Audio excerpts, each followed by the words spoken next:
मेथीचे लाडू. मेथीचे कुठे आहेत? हे मेथीचे आहेत की मुगाचे? हे मेथीचे बनवते. मेथी.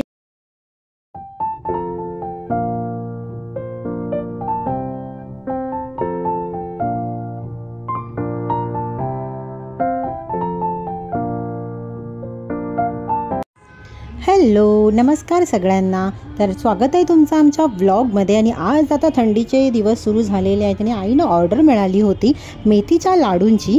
तर मेथीच्या लाडूंबरोबर आईने मुगाचे लाडू देखील केले होते, ज्याच्यामध्ये खूप पौष्टिक घटक होते, जसे की बदाम, खारीक, परत हलीम, मेथी, डिंक, असे सगळे जे आपल्याला थंडीमध्ये मोस्टली लेडीजना सगळे जे प्रॉब्लेम होतात, जसे की डिलिव्हरीनंतर कंबरदुखी किंवा असे हातपाय दुखणे, असे जे जे काही त्रास होतात एका वयाच्या नंतर, ते सगळे कमी होतात. त्यासाठी आईनं एक ऑर्डर देखील आली होती आणि त्यांनी जास्तही केले होते, म्हणजे घरीही आपल्याला खायला होतील. तर पहिलं तर त्यांनी खारीक भाजून घेतले, त्याची पावडर करायची होती म्हणून थोडेसे कडक म्हणजे मिक्सरमध्ये पावडर व्हायला पाहिजे एवढे भाजले. नंतर त्यांनी सर्वात पहिले मखाना भाजून घेतला होता, तो मी ते शूट करायचा विसरले. मखाना भाजून त्यांनी साईडला ठेवलेले मुगाच्या लाडूंमध्ये टाकायला. मखाना त्यांनी मेथीच्या लाडूंमध्ये नाही टाकला आहे, मुगाच्या लाडूंमध्ये टाकलेला आहे. त्याच्यानंतर बदाम जे आहे ते भाजून घेतले. हे जे ड्रायफ्रूट्सचे भाजून घेतलेले आहे ते दोन्ही लाडूंसाठी आहेत. त्याच्यानंतर आईंनी दुसरे जे ड्रायफ्रूट्स म्हणजे ज्या बिया असतात ना, आपल्या टरबूजच्या बिया असतात, सूर्यफुलाच्या बिया असतात, अशा ज्या बिया असतात त्या बिया त्यांनी भाजून घेतल्या इथे आणि व्यवस्थित म्हणजे थोड्याशा असा ब्राऊन होईपर्यंत त्या भाजल्या, जेणेकरून नंतर त्याची व्यवस्थित पावडर सरसरीत व्हायला हवी, सुकी पावडर. आणि हे सगळं त्यांनी पहिलं तर तुपामध्ये नाही, असंच भाजून घेतलं कढईमध्ये, सुक्कंच, तूप घातलेलं नाही. कारण जर तूप घातलं असतं तर परत ते मिक्सरला लावल्यावर परत त्याचा पावडरचा गोळा झाला असता. तर त्यामुळे ते सुकी पावडर होण्यासाठी त्यांनी असंच ते भाजून घेतलेलं आहे. आणि मुगासाठी त्यांनी मुगाची डाळ जी आहे ती घरचीच मुगाची डाळ घेतली, पीठ बाहेरून आणलेलं नाही आहे. मुगाची डाळ थोडीशी भाजून नंतर त्याची मिक्सरमध्ये पीठ बनवलेलं होतं, म्हणजे जातं आहे आमच्याकडे, पण त्यांनी म्हणजे मिक्सरमध्येच ते पीठ केलं होतं सरसरीत, आणि जास्त बारीक नाही केलं, थोडंसं असं जाडच ठेवलं मुगासाठी. आणि त्याच्यानंतर हलीम वगैरे सगळं भाजून घेत आहे तिथे, थोडं थोडं भाजून घेतलं, लालसर होईपर्यंत, एकदमही करपवलेलं नाही. आणि हलीम थोडा थोडा भाजून घेतला. हा हलीम खूप उपयुक्त आहे जर कोणी लेडीज डिलिव्हरी झालेली असेल तर त्यांच्यासाठी, नंतर खूप उपयोगी येतो, जे बाळाला दूध ज्या पाजत असतात ज्या लेडीज त्यांच्यासाठी. तर थोडंसं असं इथे भाजून घेतलेलं आहे आईंनी. आणि सगळे पदार्थ पहिले सगळे भाजून घेतल्यानंतर मग त्याची पावडर बनवली. मीनवाईल त्यांनी खोबरंही किसून घेतलेलं, सुकं खोबरं जे असतं ते. ओल्या खोबऱ्याचा इथे वापर नाही केला आहे, सुकं खोबरं वापरलेलं आहे. आणि ते सुकं खोबरं जवळपास 2 वाट्या सुकं खोबरं त्यांनी केलं होतं मेथीच्या लाडवांसाठी, म्हणजे 2 वाट्या म्हणजे पूर्ण 1 नारळ त्यांनी किसून घेतला होता. इथे खसखस त्या थोडीशी भाजून घेत आहेत. खसखस ही खूप छान लागते लाडूंमध्ये टाकल्यावरती. आणि इथे हे सगळं गॅस जी आहे ती बारीकच गॅस ठेवलेली आहे इथे.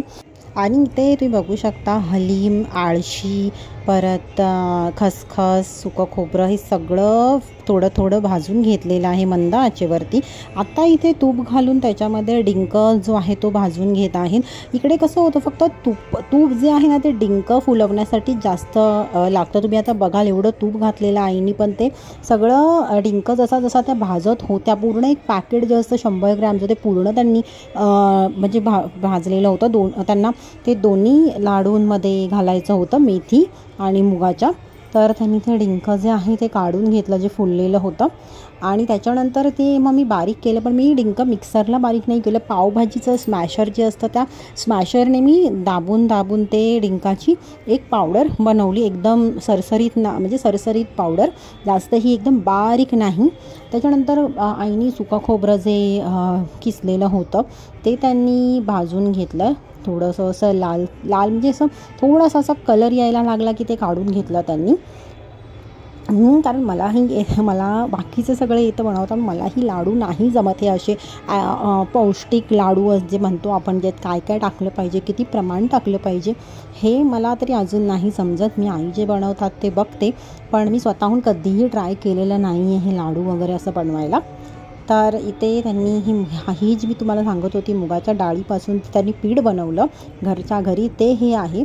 तर ते पीठ त्यांनी पहिलं तूप न घालता भाजून घेतलं. म्हणजे त्यांचं असं म्हणणं आहे की तूप न घालता पहिलं पीठ भाजून घ्यायचं, लवकर भाजलं जातं, म्हणजे गॅसही कमी लागतो आणि भाजलंही लवकर जातं. आणि त्याच्यानंतर त्यामध्ये थोडासा कलर चेंज झाला पिठाचा की त्यानंतर त्याच्यामध्ये तूप घालायचं हळूहळू करून, जसं आपल्याला लागतं तसं. म्हणजे जसं जसं आपण पीठ ढवळत जातो, जसा कलर येत जातो त्याला, तेव्हा आपल्याला समजतं की अजून किती तूप लागणार आहे लाडू वळायला. त्याप्रमाणे आपण त्याच्यामध्ये थोडं थोडं करून तूप घालत राहायचं.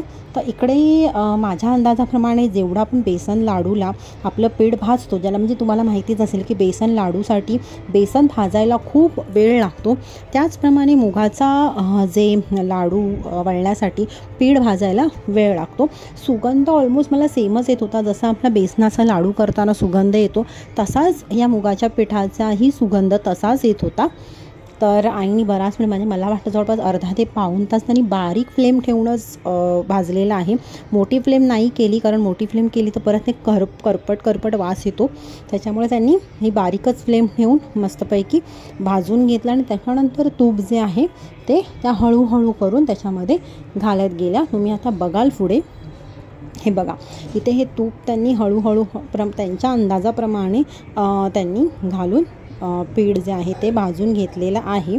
ह्या पिठाचा लाडू इतका उत्तम लागतो. आणि गुळाचे लाडू होते दोन्ही पण, ते साखरेचा वापर नाही केलेला आहे, त्याच्यामुळे डायबिटीज असणारी लोकंही खाऊ शकतात, त्यासाठीच हा स्पेशली बनवलेला आहे. आणि त्याच्यानंतर हे जे आहे हे गव्हाचं पीठ आहे मेथीच्या लाडूंसाठी. तर गव्हाचं पीठ सेम त्यांनी जसं मुगाच्या लाडूसाठी पीठ भाजलं तसंच सेम गव्हाच्या लाडूसाठी किमान भाजलेलं आहे. पहिलं सुक्कं पीठ त्यांनी भाजून घेतलं आणि त्याच्यानंतर त्याच्यामध्ये तूप जे आहे ते घातलं. पण मला असं वाटतं की मुगाच्या लाडूपेक्षा गव्हाचा जो मेथीचा लाडू होता ना त्याला जास्त तूप लागतं, कारण त्याच्यात ड्रायफ्रूट्स म्हणजे हे जास्तही प्रमाण होतं पिठाचं. तर ड्रायफ्रूट्स मेथी वगैरे सगळंच असल्यामुळे त्याच्यामध्ये ऑब्व्हियसली गूळ तूप हे सगळं जे आहे ते जास्तच लागणार होतं. तर इथे आईने गव्हाचं पीठ भाजून घेतलं आहे. गव्हाच्या पिठाला भाजायला एवढा वेळ नाही लागत जेवढा मुगाच्या लाडूंच्या पिठाला लागला. मला वाटतं हे 15 ते 20 मिनटात त्यांनी मीडियम फ्लेमवर इकडे हे भाजलेलं आहे गव्हाचं पीठ त्यांनी.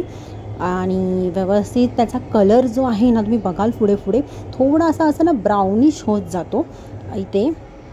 आणि तसा झाल्यानंतर मग त्याच्यामध्ये त्यांनी ते तूप जे आहे ते घातलेलं आहे. एकदम मस्त खमंग सुवास जो आहे तो सुटतो. जेव्हा तुम्ही बनवाल तेव्हा तुम्हाला समजेलच. तर इकडे आईंनी जवळपास सुक्कं पीठ जे आहे ते भाजून घेतलेलं आहे. आणि थंडीच्या दिवसामध्ये ना हा एक जरी लाडू खाल्ला ना तरी बरं वाटतं, म्हणजे अशी कंबरदुखी वगैरे, परत केसांसाठीही खूप चांगलं असतं. आणि मला तर स्पेशली माझी कंबर ऑब्व्हियसली डिलिव्हरीनंतर जास्त दुखते, जशी जशी तर थंडी पडायला लागते तशी. तर हा एक जरी लाडू खाल्ला तरी बरं वाटतं, कारण ह्याच्यामध्ये सगळंच आईने घातलेलं आहे ऑलमोस्ट. म्हणजे ड्रायफ्रूटही तितके आहेत, मेथीही आहे, गूळ आहे, गव्हाचं पीठ आहे, त्यामुळे सगळ्या तऱ्हेने हा लाडू जो आहे तो पौष्टिक आपण म्हणू शकतो. म्हणजे पौष्टिक आहे. तर म्हणजे 1 किंवा 2 जरी आपण खाल्ले ना दिवसभरामध्ये तरीही म्हणजे खूप छान वाटतं आणि पोट भरतं. म्हणजे त्या भुकेच्या वेळेला जेव्हा आपण हे अरबट चरबट काही खातो किंवा काही बाहेरचं स्नॅक वगैरे खातो त्यावेळेला हा लाडू आपण एक स्नॅक म्हणून आपण खाऊ शकतो. तर इथे मी मस्तपैकी आईंनी परतून घेतलेलं आहे पीठ.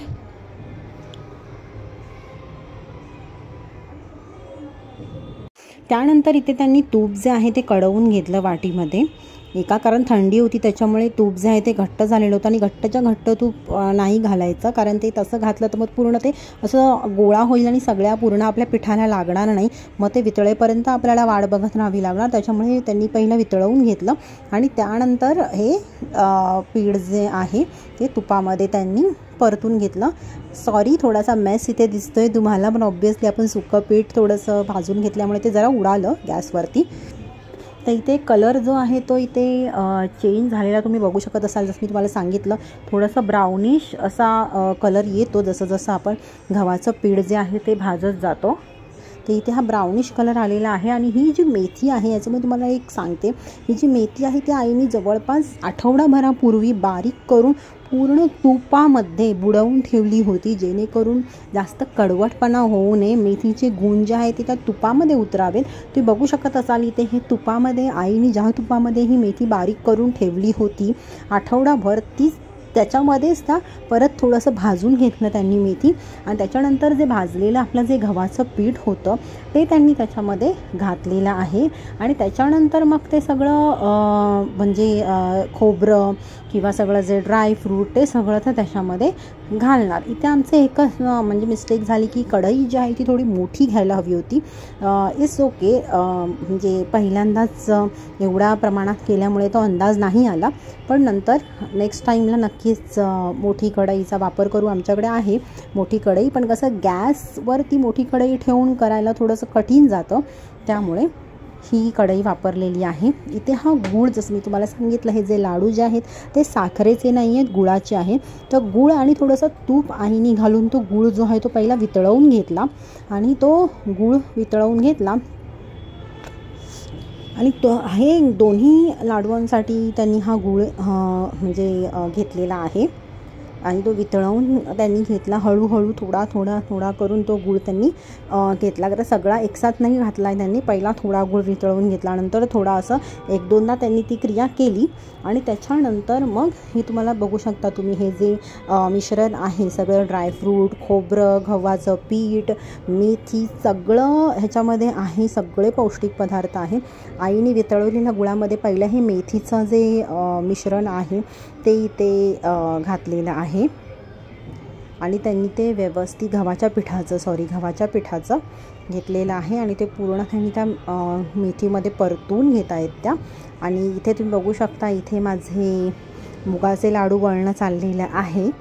तर इथे माझे मुगाचे लाडू वळणं चाललेलं आहे. आणि त्यानंतर आईंचं जोपर्यंत मेथी तोपर्यंत त्या सगळं गव्हाचं पीठ वगैरे सगळं एकजीव करेपर्यंत मी ते मुगाचे लाडू वळून घेतले. आणि नंतर आम्ही दोघींनी नंतर मेथीचे लाडू वळले. म्हणजे आईनं ऑर्डर आलेली जवळपास 60 लाडूंची, म्हणजे 2 किलो ऑलमोस्ट होतात. आणि उरलेले जे लाडू आहेत ते आम्ही आमच्यासाठी ठेवले, म्हणजे त्यांना ऑर्डर आलेली मेथीच्या लाडूंची. तर मुगाचे लाडू आईंनी घरच्यासाठी केलेले आहेत खायला, आणि मेथीचे लाडू देखील. तर इथे आमचे हे लाडू रेडी आहेत. तर तुम्हाला कसे वाटला आजचा व्लॉग ते सांगायला विसरू नका. आवडला असेल तर आपल्या चॅनलला लाईक, शेअर, सबस्क्राईब नक्की करा. भेटूया आपण नेक्स्ट व्लॉगमध्ये नवीन काहीतरी घेऊन. तर आणि आपलं एक हेल्थ केअर आपण सेगमेंटही सुरू केलेलं आहे. तिथे मी जसं मला जमेल त्याप्रमाणे मी व्हिडिओ टाकेन. माझ्याच चॅनलमध्ये प्लेलिस्ट बनवलेली आहे हेल्थ केअर फॉर ऑल करून.